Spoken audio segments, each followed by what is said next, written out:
This is Cast of Wonders, the young adult fiction podcast featuring stories of the fantastic. Welcome. Episode 644. I'm Catherine Inskip, your editor and host. Today, Cast of Wonders is bringing you another episode in our Summer Spotlight series of award-nominated authors. Our story today is Nonstandard Candles by Yoon-Ha Lee, which was first published in the Sunday Morning Transport in March 2022. Yoon-Ha Lee is a Korean-American science fiction and fantasy writer who received a BA in Math from Cornell University and an MA in Math Education from Stanford University, and is pursuing an MFA in Media Composition and Orchestration at ThinkSpace Education. Yoon's novel Nine Fox Gambit won the Locust Award for Best First Novel, was a finalist for the Hugo, Nebula and Clark Awards. His middle-grade space opera Dragon Pearl won the Mythopoeic Award for Children's Literature and the Locus Award for Best YA Novel, and was a New York Times bestseller. His YA mecha novel Moonstorm is currently a finalist for the Hugo and Nebula Awards. His tabletop role-playing game Nine Fox Gambit RPG, co-authored with Marie Brennan, was a Nebula finalist in game writing. He has written comic scripts for Marvel, Epee is Truth in the X-Men The Wedding Special No. 1 and Doom's Divisions numbers 1 to 5 starting March 2025.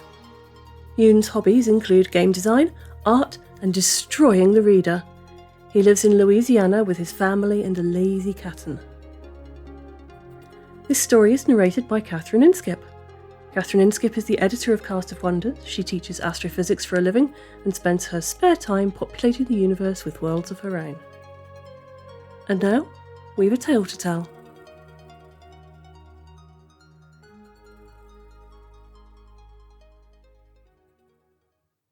Nonstandard Candles by Yoon-Ha Lee. Narrated by Catherine Inskip. I didn't want to travel into the outer darkness, where all the stars were burned out husks, but the mapmaker insisted. Our ship was vast. Too vast for a single mapmaker and her apprentice, and its emptiness weighed on me. During the journey, whose length I cannot describe to you, the mapmaker kept me busy, and for the most part I didn't think about the corridors and cargo holds with their surfeit of light, their attenuated shadows. The mapmaker was the last of her kind, trained by a guild so old that its name could only be spoken in Bostrophedan utterances. She had told me once, when she accepted me as her student, that a human could not pronounce her name, and not to try. I never saw her wear any colours but white, embroidered in feathery patterns of red, the specific lambent red of a candle flame's outer edge. For her part, she had no such difficulty with my name, back when I still remembered it. The mapmaker told me it had 3 syllables, after the custom of my people, but she would not tell me what it was. She spoke all the languages of the outer darkness, and many more besides. When she was in a good mood, she would translate stories and stellae for me. Most of our time, however, was taken up with the work of mapping. I had studied long years and hard to learn the most modern techniques. I could calculate the red-shifted boundaries of vanished empires and the trajectories of battle drift that encompassed whole systems. I knew how to construct holographic maps, exquisite in fractal detail, shining with notations on demographics and trade routes and unrecovered treasures. I could inscribe compass roses in 100 styles, cultivars of electromagnetic glory. The mapmaker issued all of this. "I'm a traditionalist," she said time and again as we hurtled past ungardened planets in the predatory dark. She had spent most of the journey teaching me her methods, which involved quills and paper, brushes and ink in every colour I could imagine, and a few I couldn't. I'd never seen a quill pen before she brought out her collection, each one the colour of ash after the last ember sputtered out. The brushes were more familiar, yet they sported hairs harvested from Kirin, softer and more responsive than Sable. I practiced until she deemed me skilled enough to use them without her supervision. I was doing some warm-up exercises, hatching and cross-hatching, the calligraphy of numerals, when the mapmaker's shadow fell through the doorway. "Come with me," she said. I wiped the luminous ink of stars off my nib and set the pen aside. I had learned my lessons well, then rose. The mapmaker led me to the starship's bridge with its empty seats. We had a truce with the ship, a veteran of the deep. We minded our own business and it minded its own. Every so often the mapmaker would suggest a course to it, and it usually obliged. "We have reached the centre of the outer darkness," the mapmaker said. I was familiar with her sense of humour, yet this time it stung. "That's meaningless," I said. "One place is the same as another out here." "One centre is as good as another," she countered. "Nevertheless, it's time you learn the truth of our art." I inhaled, exhaled. "There are no stars here, no beacons in the dark." I gestured at the viewports. "There comes a point at which blackness becomes so severe, so unbearable, that the eye denies it. At least if you're human. I knew there was no light to be had for any distance I could name, except what we had brought with us. When I looked at the viewports, the blank vast void was overlaid by a static of after-images. The deck plates, the unused seats, the mapmaker. "There are not," the mapmaker agreed. "But here, where the universe has slipped into sleep, there are no maps. We will begin here." I am not a violent person, one of the many modifications they make to would-be mapmakers, but for a moment I wanted to hit her. "Here? There's nothing to map. Even emptiness requires a chart, if only to give space for the imagination. Here there be dragons, as your people used to say." "My people used to draw maps with the Earth at the centre of the universe. I don't think that's a recommendation for their cartographic practices." I did not often speak of Earth, even to her. It was long ago and far away, and lost before I was born. "You're serious," I said, when she continued looking at me with that phoenix eye expectation, as though I owed her the heat of a fire or the heart of a pyre. "Why not just upend all our black ink on the paper? It'll all be the same in the end." Her disappointment weighed on me like the crushing pull of a neutron star. "It's not the same at all, and you know it. Rorschach splashes are not the same as conscientious map-making. You will do a proper job, as I trained you to." For a second I entertained the notion of stomping out, going to the map-making room, one of them anyway, and emptying every ink bottle in her collection over the best and brightest of her sheets of paper. Then the impulse passed, and I resigned myself to a task that would take longer than the lifetime of my people. Let me tell you about standard candles. Distance is a curious thing in the outer darkness. In the place we came from, the parts of the universe that still have stars, we used to measure distances by a variety of means.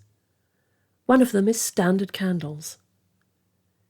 If you stand on a world and look out into the night-veiled sky, you see stars, some bright, some dim.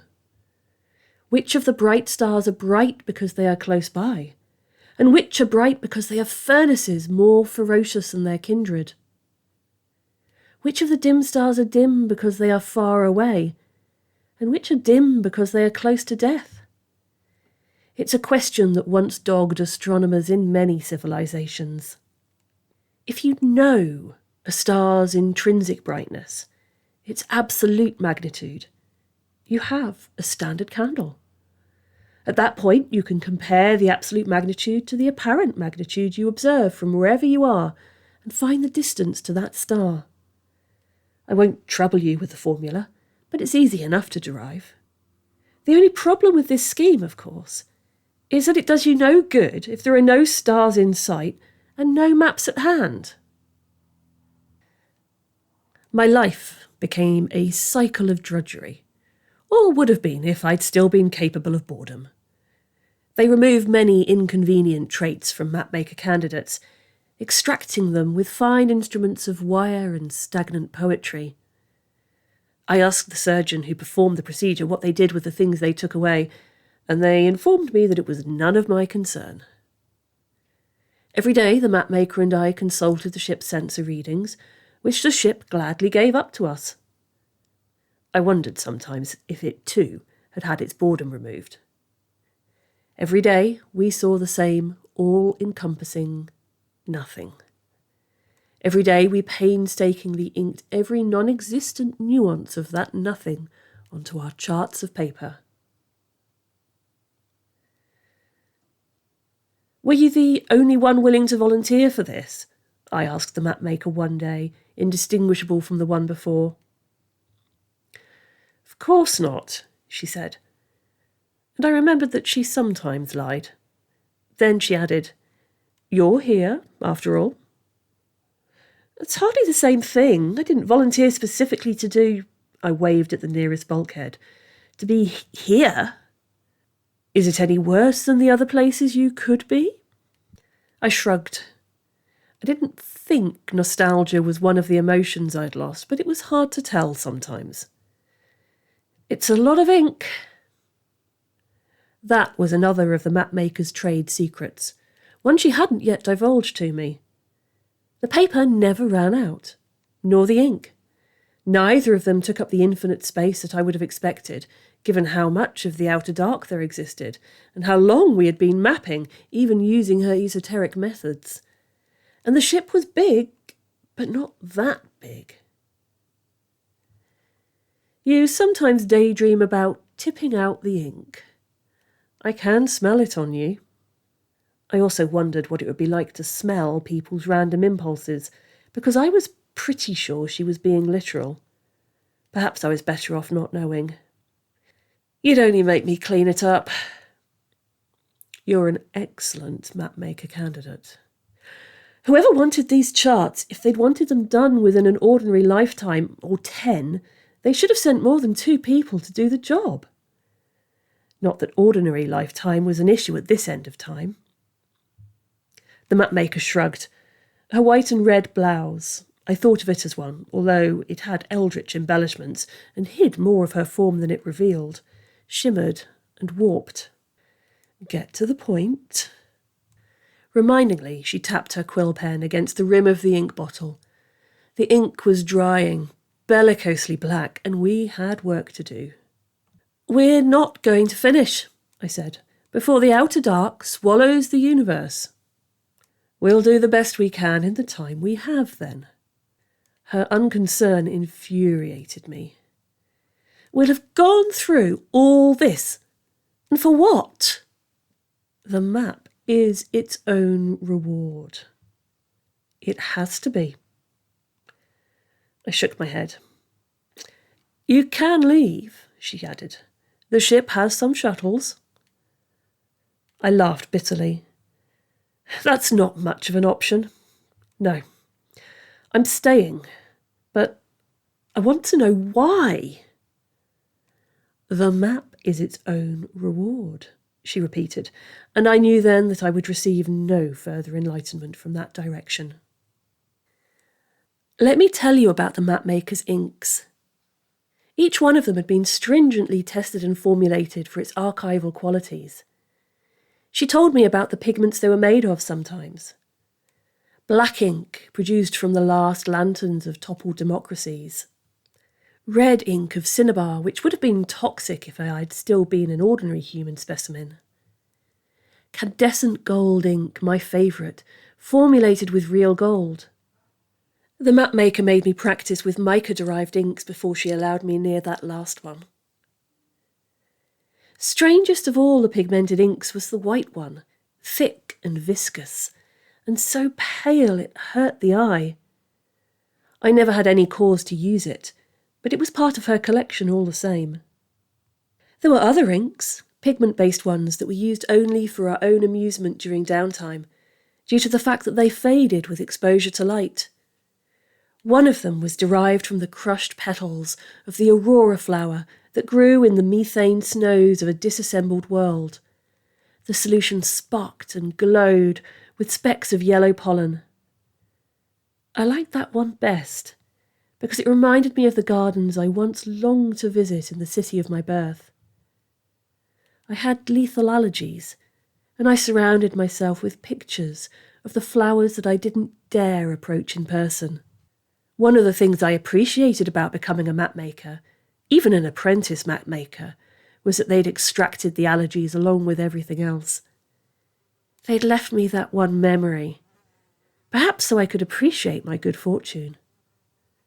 Of course, it also meant I would never be able to see those gardens again. I grew resigned or accustomed to the rigours of our work, smoothing the large sheets of paper so that they didn't curl or warp at the edges, ensuring that our brushes were well maintained, painstakingly painting areas of black line by line, as though the unrelieved black were in fact composed of subtle, dense contours. At last, when I had found a certain meditative fulfilment in the creation of our charts, the mapmaker swirled her brush in a jar of water, tinting it dark, then put it down. "We're ready." I didn't hear her at first. I had one more brushstroke to paint. The wet ink glistened in the room's stark light and then dried so that the brushstrokes could no longer be discerned. The chart was black and whole and perfect in its silhouetted severity. "We're ready," the mapmaker said again.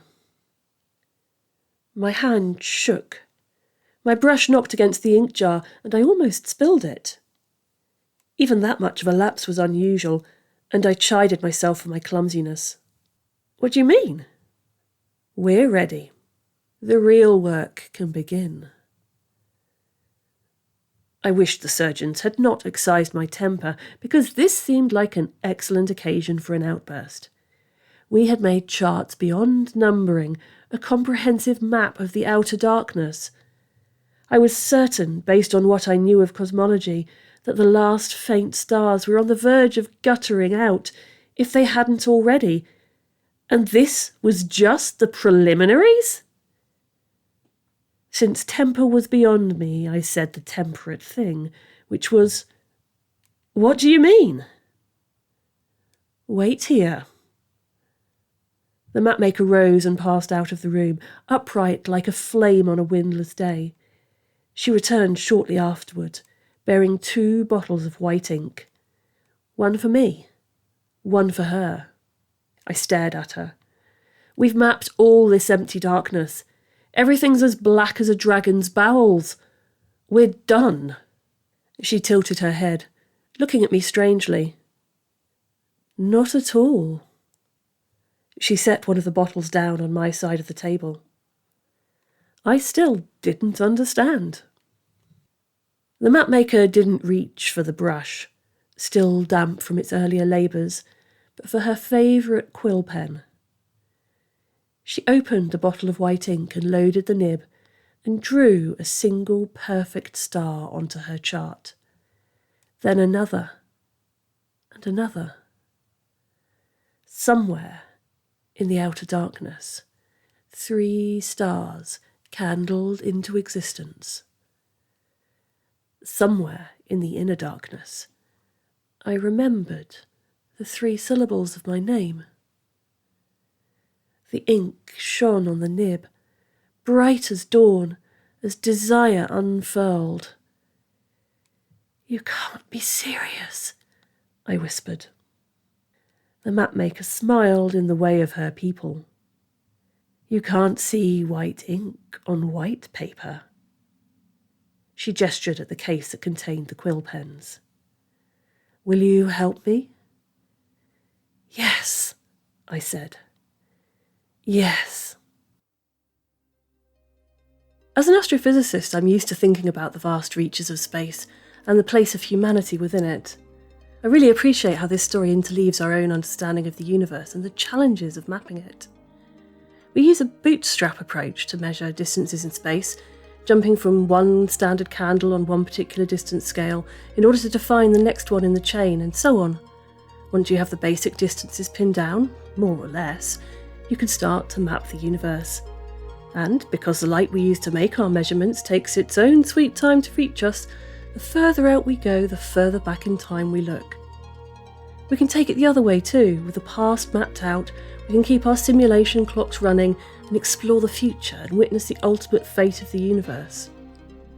In this cosmology, an ever-expanding universe like our own, the speed of light defines an observable horizon.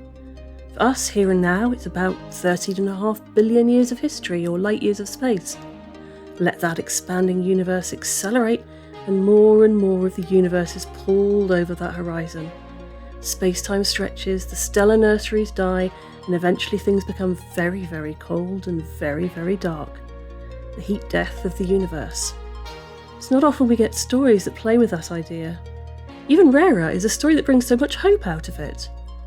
This is a really meditative piece for me. It asks the protagonist to map the darkness in a very mindful way, to come to terms with it. And it's in that moment of peace and self-awareness that the spark of creation creeps back in. For me, the key message here is that even in the darkest of environments, we can be enough. Join us again soon. We love bringing you the best audio fiction week after week, but we can't do it without your support. Your donations pay our authors, our narrators, our servers and our staff. Please consider supporting us with a monthly donation through either PayPal or Patreon. You can also review us on Apple Podcasts, request us on Spotify, and consider the stories we publish for award consideration. There are lots of ways you can help. You can join the discussion on the EA Discord and visit us on Blue Sky at castofwonders.org. Come say hello. Cast of Wonders is brought to you by editor Catherine Inskip, assistant editor Alicia Caparasso, associate editors Rebecca Arn, Tanya Adelit, Amy Brennan, Cuppa Cobb, Becca Miles, Ray O, Samuel Poots, Emma Smales, Denise Udell, and Rin Yi. Our editorial assistant is Amy Brennan, and our audio producer is Jeremy Carter. Cast of Wonders is part of the Escape Artists Foundation, a 501c3 non-profit, and this episode is distributed under the Creative Commons Attribution Non-Commercial No Derivatives 4.0 International License. That means you can download or listen to the episode on any device you like, but you can't change it or sell it. Our theme music is Appeal to Heavens by Alexei Nov, available from Promo DJ or his Facebook page. Thank you for listening.